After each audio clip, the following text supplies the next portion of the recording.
आप सभी को मार्गशीर्ष मास के 7वें दिन की ढेरों शुभकामनाएं।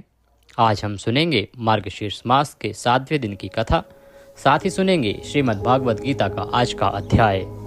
नमस्कार, आप देख रहे हैं देवभूमि ज्योतिष संस्थान का YouTube चैनल देवभूमि धार्मिक। आज के इस वीडियो में हम सुनेंगे मार्गशीर्ष मास महात्म्य और श्रीमद् भागवत गीता आज का अध्याय आरंभ करें। आज की कथा आरंभ करें उससे पहले आपसे निवेदन है कि कृपया कमेंट बॉक्स में अवश्य लिखें जय श्री कृष्णा, जय श्री हरि। आपकी सभी मनोकामनाएं पूर्ण होंगी। भगवान का नाम जब भी लिखा जाता है तो उससे एक ऊर्जा उत्पन्न होती है और वह ऊर्जा आपके जीवन में सकारात्मक परिवर्तन लेके आती है, आपके लिए शुभ परिणाम लेके आती है। इसीलिए भगवान का नाम या मंत्र कमेंट बॉक्स में अवश्य लिखें। आइए आरंभ करते हैं आज की मार्गशीर्ष मास की कथा। उसके बाद हम सुनेंगे श्रीमद् भागवत गीता आज का अध्याय। कथा में आज वृतांत सुनेंगे माँ दुर्गा के 16 नामों के बारे में, माँ की उत्पत्ति किस प्रकार से हुई और माँ दुर्गा की उपासना और उससे संबंधित आज का प्रसंग। देवर्षि नारद ने मुनिवर श्री नारायण जी से कहा, हे श्रीमन नारायण, मैंने अत्यंत अद्भुत उपाख्यानों को सुन लिया। अब मैं आपके श्रीमुख से दुर्गा जी के उपाख्यान को सुनना चाहता हूँ। वेद की कौतुमी शाखा में जो नारायणी, दुर्गा, विष्णु माया, शिवा, सती, नित्या, सत्या, भगवती, सर्वाणी, सर्वमंगला, अंबिका, वैष्णवी, गौरी, पार्वती और सनातनी, ये 16 नाम बताए गए हैं, वे सबके लिए कल्याणकारी हैं। हे वेद वेताओं में श्रेष्ठ श्रीमन नारायण, इन 16 नामों का जो उत्तम अर्थ है वह सबको भीष्ट है। उसमें सर्वसम्मत वेदोक्त तत्व को आप बतलाइए। पहले किसने दुर्गा जी की पूजा की है, फिर दूसरी, तीसरी और चौथी बार किन किन लोगों ने उनका सभी जगह पूजन किया है। तब श्री नारायण जी कहने लगे, हे देवर्षि, भगवान विष्णु ने वेदों में इन 16 नामों का अर्थ किया है। महामुने, अब देवी का वेदोक्त उपाख्यान भी सुनो। पहले पहल परमेश्वर श्री कृष्ण ने सृष्टि के आदि काल में गोलोकवर्ती वृंदावन के रास मंडल में देवी की पूजा की थी। दूसरी बार मधु और कैटभ से भय प्राप्त होने पर ब्रह्मा जी ने उनकी पूजा की थी। तीसरी बार त्रिपुरारी महादेव ने त्रिपुर से प्रेरित होकर देवी का पूजन किया था। चौथी बार पहले दुर्वासा के श्राप से राज लक्ष्मी से भ्रष्ट हुए देवराज इंद्र ने भक्ति भाव के साथ देवी भगवती सती की आराधना की थी। तब से मुनिंद्रों, देवेंद्रों, देवताओं आदि ने ऋषियों द्वारा संपूर्ण विश्व में हर ओर देवी की पूजा होने लगी।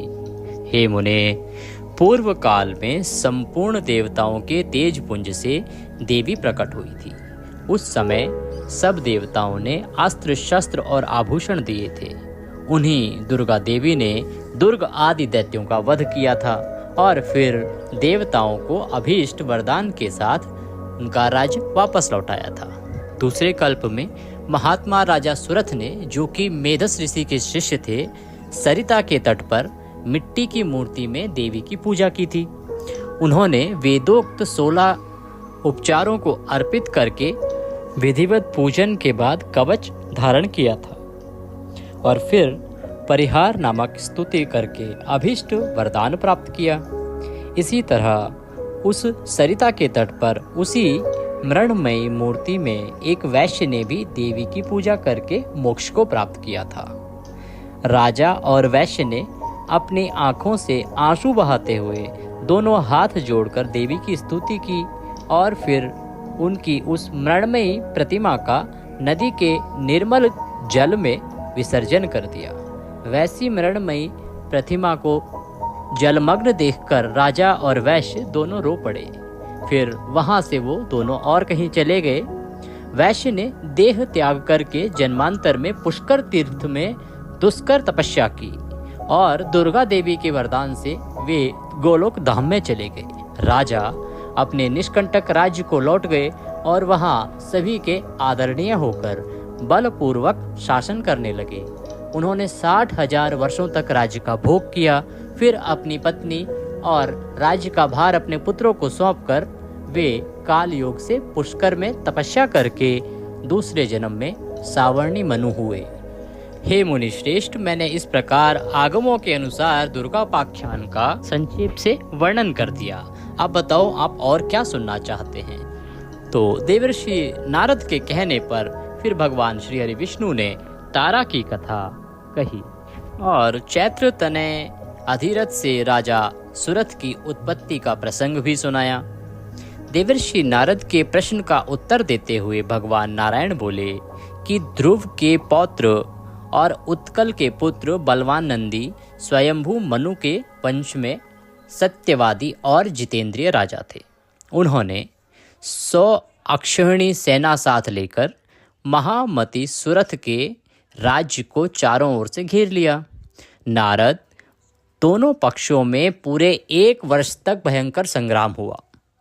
अंत में चिरंजीवी वैष्णव नरेश नंदी ने सुरथ पर विजय प्राप्त कर ली। नंदी ने उन्हें राज्य से बाहर कर दिया। इस तरह भयभीत राजा सुरथ रात में अकेले घोड़े पर सवार होकर घने वन में चले गए। वहां भद्रा नदी के तट पर उनकी एक वैश्य से भेंट हुई। उन दोनों ने परस्पर बंधुभाव की स्थापना की। वे दोनों मित्र हो गए और दोनों में बड़ा प्रेम हो गया। राजा वैश्य के साथ मेधस के आश्रम में गए। भारत में सब पुरुषों के लिए जो दुष्कर पुण्य क्षेत्र है, उस पुष्कर में जाकर राजा ने उन महातेजस्वी मुनि का दर्शन किया। मेधस जी अपने शिष्यों को परम दुर्लभ ब्रह्म तत्व का उपदेश दे रहे थे। राजा और वैश्य ने भी मस्तक झुकाकर उन मुनि श्रेष्ठ को प्रणाम किया। मुनि ने उन दोनों अतिथियों का आदर किया और उनको आशीर्वाद दिया। फिर अलग अलग उन दोनों का कुशल मंगल जानते हुए नाम पूछा। तो राजा सुरथ ने उन मुनीश्वर को बारी बारी से उनके प्रश्नों का उत्तर दिया। राजा सुरथ बोले, हे ब्राह्मण, मैं राजा सुरथ हूँ और मेरा जन्म चैत्र वंश में हुआ है। इस समय बलवान राजा नंदी ने मुझे अपने राज्य से निकाल दिया है। अब मैं कौन सा उपाय करूं? किस प्रकार पुनः अपने राज्य पर अधिकार प्राप्त कर सकूं? हे मुनिवर, आप ये बताइए। हे महाभाग, हे मुने, मैं आपकी शरण में आया हूँ। ये समाधि नामक वैश्य है और ये बड़ा धर्मात्मा है। फिर भी दैववश इसकी स्त्री पुरुषों ने धन के लालच से इसे घर से बाहर निकाल दिया है। इसका अपराध तो बस इतना ही है कि यह स्त्री पुत्रों और बंधु बांधवों के मना करने पर भी प्रतिदिन ब्राह्मणों को प्रचुर धन और रत्न दान में दिया करता था।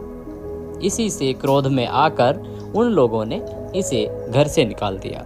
फिर जब उन लोगों को दुख हुआ तो वो उसे ढूंढते हुए यहाँ आए, परंतु ये पवित्र ज्ञान और विरक्त वैश्य अब उनके आग्रह करने पर भी घर को नहीं लौटना चाहता।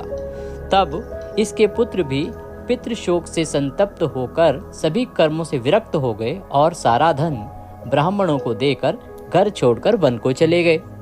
श्री हरि का परम दुर्लभ दास प्राप्त हो, यही इस वैश्य का अब अभीष्ट मनोरथ हो गया है। इस निष्काम वैश्य को अभीष्ट वस्तु किस प्रकार से प्राप्त होगी मुनिवर? आप कृपा करके विस्तार पूर्वक बताने की कृपा करें।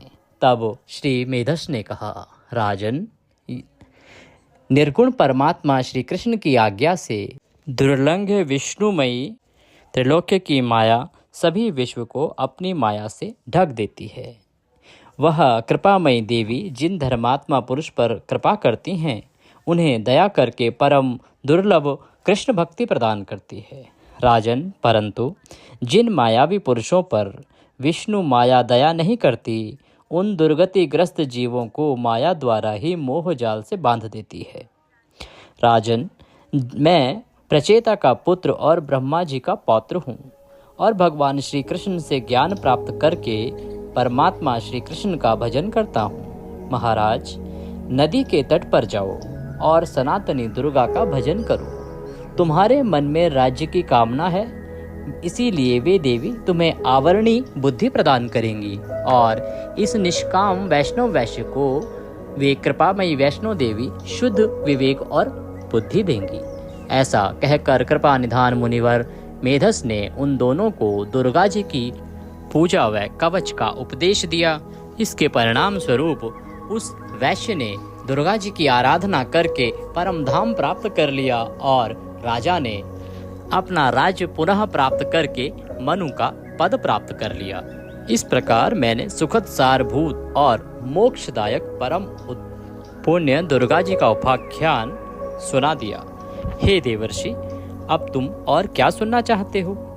देवर्षि नारद ने पूछा, भगवन, जो सर्वोत्कृष्ट मूढ़ों के लिए ज्ञान की वृद्धि कराने वाला तथा अमृत का उत्तम सागर है, उसे तो मैंने सुन लिया। अब मैं गणेश खंड को, जो मनुष्यों के संपूर्ण मंगलों का भी मंगल स्वरूप और गणेश जी के जन्म वृतांत से भी परिपूर्ण है, उसे सुनना चाहता हूँ। जगदीश्वर, भला पार्वती जी के सूक्ष्म उदर से गणेश जी की उत्पत्ति कैसे हुई? किस प्रकार से पार्वती जी ने ऐसे पुत्र को प्राप्त किया? गणेश जी किस देवता के अंश से उत्पन्न हुए थे और उन्हें जन्म क्यों लेना पड़ा? वे अयोनिस्थ थे, अर्थात खुद ही प्रकट हुए थे, या किसी योनि से उत्पन्न हुए थे? उनका ब्रह्म तेज कैसा था? उनमें कितना पराक्रम था? उनकी तपस्या कैसी थी?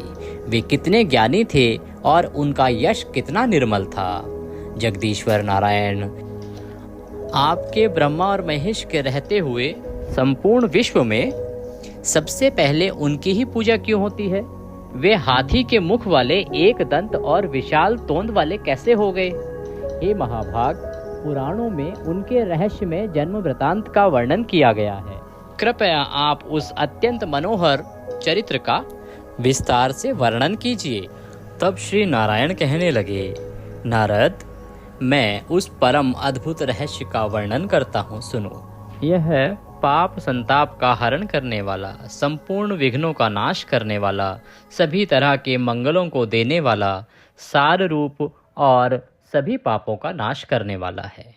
दैत्यों द्वारा पीड़ित हुए देवताओं की तेजो राशि से उत्पन्न हुई देवी ने दैत्य समुदाय का संहार कर डाला था। फिर वे दक्ष की कन्या होकर प्रकट हुई थी। उस समय उन देवी का नाम सती था। उन्होंने अपने स्वामी अर्थात शिवजी की निंदा होने के कारण योग धारणा द्वारा अपने शरीर का परित्याग कर दिया था और फिर शैल्यराज की परम प्रिय पत्नी मैना के पेट से जन्म लिया। पर्वतराज ने उन पार्वती जी का विवाह शंकर जी के साथ कर दिया। तब महादेव जी उन्हें अपने साथ लेकर निर्जन वन में चले गए। वहाँ बहुत लंबे समय तक शंकर जी पार्वती जी का विहार चलता रहा। जब देवताओं ने आकर विहार से विरक्त होने की उनसे प्रार्थना की, तब भगवान शंकर विरक्त हो गए। उस समय महादेव जी का शुक्र भूमि पर गिर पड़ा, जिससे स्कंद कार्तिकेय उत्पन्न हो गए। तब पार्वती जी ने शंकर जी से एक श्रेष्ठ पुत्र के लिए प्रार्थना की। तब महादेव जी ने कहा, हे पार्वती, मैं उपाय बताता हूँ, सुनो। उस उपाय से तुम्हारा परम कल्याण होगा, क्योंकि त्रिलोकी में उपाय करने से ही कार्य की सिद्धि होती है। मैं तुमसे जिस उपाय का वर्णन करूँगा वह संपूर्ण अभीष्ट सिद्धि का बीज रूप परम मंगलदायक और मन को हर्ष प्रदान करने वाला है। हे देवी, तुम श्री हरि की आराधना करके व्रत आरंभ करो। 1 वर्ष तक तुम्हें इस व्रत का पालन करना होगा। इस व्रत का नाम पुण्यक है। यह महान कठोर बीज कल्पतरु के समान अभीष्ट सिद्ध करने वाला उत्कृष्ट सुखदायक पुण्यदाता, सार रूप और समस्त संपत्तियों को देने वाला है। हे प्रिय, जैसे नदियों में गंगा, देवताओं में श्रीहरि, वैष्णवों में शिव, देवियों में तुम, वर्णों में ब्राह्मण, तीर्थों में पुष्कर, पुष्पों में पारिजात, पुण्य प्रदान करने वालों में एकादशी तिथि, वारों में पुण्यप्रद रविवार, मासों में मार्गशीर्ष, ऋतुओं में वसंत, वत्सरों में संवत्सर, युगों में कृतयुग, पूजनियों में विद्या पढ़ाने वाले, गुरुजनों में माता, धनों में रत्न, प्रियजनों में पति, बंधुजनों में पुत्र, वृक्षों में कल्पतरु, फलों में आम का फल, वर्षों में भारतवर्ष, वनों में वृंदावन, स्त्रियों में शतरूपा, पुरियों में काशी, तेजस्वियों में सूर्य, सुखदाताओं में चंद्रमा, रूपवानों में कामदेव, शास्त्रों में वेद,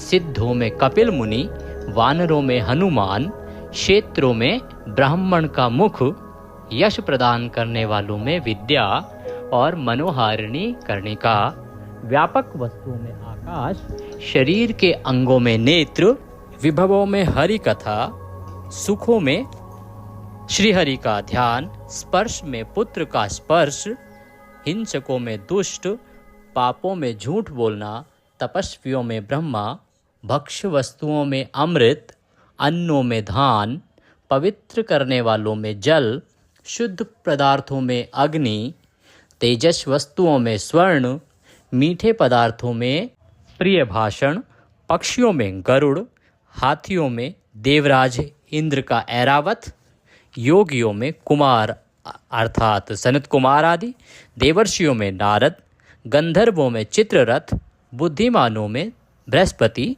श्रेष्ठ कवियों में शुक्राचार्य जी, काव्यों में पुराण, स्रोतों में समुद्र, क्षमाशीलों में पृथ्वी, लाभों में मुक्ति, संपत्तियों में हरिभक्ति, पवित्रों में वैष्णव, वर्णों में ओमकार, मंत्रों में वैष्णु मंत्र, बीजों में प्रकृति, विद्वानों में वाणी, छंदों में गायत्री छंद, यक्षों में कुबेर, सर्पों में वासुकी नाग, पर्वतों में तुम्हारे पिता हिमवान, गौओं में सुरभि, वेदों में सामवेद, ऋणों में कुश, सुखप्रदों में लक्ष्मी, शीघ्रगामियों में अर्थात तेज चलने वालों में वन, अक्षरों में अकाल, हितैषियों में पिता, यंत्रों में शालिग्राम शिला, पशु अस्थियों में विष्णु कुंजर, इंद्रियों में मन, रोगों में मंदाग्नि,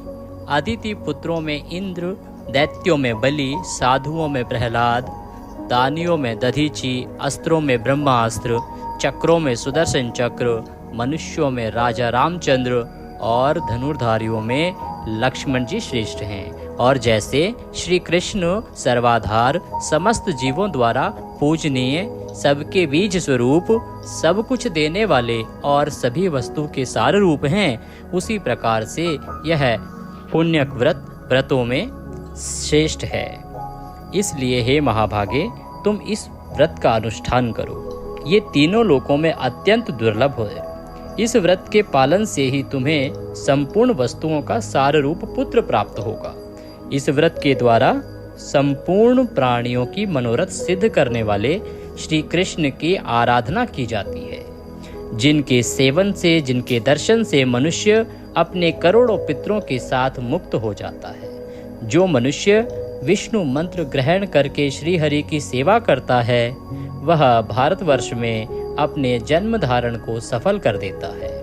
वह अपने पूर्वजों का उद्धार करके निश्चय ही वैकुंठ को जाता है और श्री कृष्ण का पार्षद होकर सुखपूर्वक आनंद का उपभोग करता है। वह भक्त अपने भाई, बंधु बांधव, भृत्य, संगी, साथी और अपनी पत्नी का उद्धार करके श्री हरि के परम पद को प्राप्त हो जाता है। इसलिए हे गिरिजे, तुम भी इस परम दुर्लभ विष्णु मंत्र को ग्रहण करो और उस व्रत काल में इसी मंत्र का जप करो, क्योंकि यह पितरों की मुक्ति का यह कारण है। ऐसा कहकर भगवान शंकर गिरिजा जी के साथ तुरंत ही गंगा तट पर गए और उन्होंने प्रसन्नता पूर्वक कवच और स्तोत्र सहित मनोहर विष्णु मंत्र पार्वती जी को सुनाया। फिर उन्होंने पार्वती जी से पूजा की विधियों और नियमों का भी वर्णन किया। जय श्री कृष्णा। इससे आगे का वृतांत आप सुनेंगे मार्गशीर्ष मास के अगले अध्याय में, अर्थात 8वें अध्याय में, जो हम कल करेंगे। आज की इस कथा को हम यहीं विराम देंगे। इसी के साथ ये 7वां अध्याय यहाँ पर समाप्त होता है। बोलिए जय श्री कृष्णा। भगवान श्री कृष्ण का मंत्र या नाम कमेंट बॉक्स में अवश्य लिखें। भगवान श्री कृष्ण आपके सभी मनोरथों को पूरा करेंगे। आइए अब सुन लेते हैं श्रीमद् भागवत पुराण का आज का अध्याय। भगवान श्री कृष्ण बोले, जो पुरुष कर्म फल का आश्रय न लेकर करने योग्य कर्म करता है, वह सन्यासी तथा योगी है, और केवल अग्नि का त्याग करने वाला सन्यासी नहीं है, तथा केवल क्रियाओं का त्याग करने वाला योगी नहीं है। हे अर्जुन, जिसको सन्यास ऐसा कहते हैं, उसी को तू योग जान, क्योंकि संकल्पों का त्याग न करने वाला कोई भी पुरुष योगी नहीं होता। योग में आरूढ़ होने की इच्छा वाले मननशील पुरुष के लिए योग की प्राप्ति में निष्काम भाव से कर्म करना ही हेतु कहा जाता है और योगारूढ़ हो जाने पर उस योगारूढ़ पुरुष का जो सर्व संकल्पों का अभाव है वही कल्याण में हेतु कहा जाता है। जिस काल में ना तो इंद्रियों के भोगों में और ना कर्मों में ही आसक्त होता है, उस काल में सर्व संकल्पों का त्यागी पुरुष योगारूढ़ कहा जाता है। उस आसन पर बैठकर चित्त और इंद्रियों की क्रियाओं को वश में रखते हुए मन को एकाग्र करके अंतःकरण की शुद्धि के लिए योग का अभ्यास करें। काया, सिर और गले को समान एवं अचल धारण करके और स्थिर होकर अपनी नासिका के अग्रभाग पर दृष्टि जमाकर अन्य दिशाओं को ना देखता हुआ ब्रह्मचारी के व्रत में स्थित भयरहित तथा भली भांति शांत अंतःकरण वाला सावधान योगी मन को रोककर मुझ में चित्त वाला और मेरे परायण होकर स्थित होवे। वश में किए हुए मन वाला योगी इस प्रकार आत्मा को निरंतर मुझ परमेश्वर के स्वरूप में लगाता हुआ मुझ में रहने वाली परमानंद की पराकाष्ठा रूप शांति को प्राप्त होता है। हे अर्जुन, यह योग ना तो बहुत खाने वाले का, ना बिल्कुल न खाने वाले का, ना बहुत शयन करने के स्वभाव वाले का और ना सदा जागने वाले का ही सिद्ध होता है। दुखों का नाश करने वाला योग तो यथा योग्य आहार विहार करने वाले का, कर्मों में यथा योग्य चेष्टा करने वाले का और यथा योग्य सोने तथा जागने वाले का ही सिद्ध होता है। अत्यंत वश में किया हुआ चित्त जिस काल में परमात्मा में ही भली भांति स्थित हो जाता है, उस काल में संपूर्ण भोगों से स्पृहा हरित पुरुष योग युक्त है, ऐसा कहा जाता है। जिस प्रकार वायु रहित स्थान में स्थित दीपक चलायमान नहीं होता, वैसे ही उपमा परमात्मा के ध्यान में लगे हुए योगी के जीते हुए चित्त की कही गई है। योग के अभ्यास से निरुद्ध चित्त जिस अवस्था में उपराम हो जाता है और जिस अवस्था में परमात्मा के ध्यान से शुद्ध हुई सूक्ष्म बुद्धि द्वारा परमात्मा को साक्षात करता हुआ सच्चिदानंदन घन परमात्मा में ही संतुष्ट रहता है। इंद्रियों से अतीत केवल शुद्ध हुई सूक्ष्म बुद्धि द्वारा ग्रहण करने योग्य जो अनंत आनंद हैं, उसको जिस अवस्था में अनुभव करता है और जिस अवस्था में स्थित यह योगी परमात्मा के स्वरूप से विचलित होता ही नहीं, परमात्मा की प्राप्ति रूप जिस लाभ को प्राप्त होकर उससे अधिक दूसरा कुछ भी लाभ नहीं मानता और परमात्मा प्राप्ति रूप जिस अवस्था में स्थित योगी बड़े भारी दुख से भी चलायमान नहीं होता, जो दुख रूप संसार के संयोग से रहित है तथा जिसका नाम योग है, उसको जानना चाहिए। वह योग ना उकताए हुए अर्थात धैर्य और उत्साह युक्त चित्त से निश्चय पूर्वक करना कर्तव्य है। संकल्प से उत्पन्न होने वाली संपूर्ण कामनाओं को निशेष रूप से त्याग कर और मन के द्वारा इंद्रियों के समुदाय को सभी ओर से भली भांति रोक कर क्रम क्रम से अभ्यास करता हुआ उपरति को प्राप्त हो तथा धैर्य युक्त बुद्धि के द्वारा मन को परमात्मा में स्थित करके परमात्मा के सिवा और कुछ भी चिंतन न करे। यह स्थिर न रहने वाला और चंचल मन जिस शब्द आदि विषय के निमित्त से संसार में विचरता है, उस विषय से रोककर यानी हटाकर इसे बार बार परमात्मा में ही निरुद्ध करें। क्योंकि जिसका मन भली प्रकार शांत है, जो पाप से रहित है, जिसका रजोगुण शांत हो गया है, ऐसे इस सच्चिदानंदन घन ब्रह्म के साथ एक ही भाव हुए योगी को उत्तम आनंद प्राप्त होता है। वह पाप रहित योगी इस प्रकार निरंतर आत्मा को परमात्मा में लगाता हुआ सुखपूर्वक परब्रह्म परमात्मा की प्राप्ति रूप अनंत आनंद का अनुभव करता है। सर्वव्यापी अनंत चेतन में एक ही भाव से स्थित रूप योग से युक्त आत्मा वाला तथा सबसे समभाव से देखने वाला योगी आत्मा को संपूर्ण भूतों में स्थित और संपूर्ण भूतों को आत्मा में कल्पित देखता है। जो पुरुष संपूर्ण भूतों में सबके आत्म रूप मुझ वासुदेव को ही व्याप्त देखता है और संपूर्ण भूतों को मुझ वासुदेव के अंतर्गत देखता है, उसके लिए मैं अदृश्य नहीं होता और वह मेरे लिए अदृश्य नहीं होता। जो पुरुष एक ही भाव में स्थित होकर संपूर्ण भूतों में आत्म रूप से स्थित मुझ सच्चिदानंदन घन वासुदेव को भजता है, वह योगी सब प्रकार से बरतता हुआ भी मुझ में ही बरतता है। हे अर्जुन, जो योगी अपनी भांति संपूर्ण भूतों में सम देखता है और सुख अथवा दुख को भी सब में सम देखता है, वह योगी परम श्रेष्ठ माना गया है। बोलिए श्री कृष्ण भगवान की जय। श्रीमद् भागवत गीता के आज के इस अध्याय में यहाँ पर हम विराम देंगे। कल हम सुनेंगे आगे का वृतांत। तो आपने सुना मार्गशीर्ष मास का आज का महात्म्य, आज की कथा और श्रीमद् भागवत गीता का आज का अध्याय। भगवान की कृपा प्राप्त करने के लिए, अपनी सभी मनोकामनाओं की पूर्ति के लिए कमेंट बॉक्स में अवश्य लिखें जय श्री कृष्ण। भगवान श्री कृष्ण का आशीर्वाद आपको प्राप्त होगा। भगवान श्री कृष्ण आपके सभी दुखों का हरण कर लेंगे। भगवान सबका कल्याण करें। कल सुनेंगे हम 8वें दिन की कथा। तब तक के लिए जय श्री कृष्ण।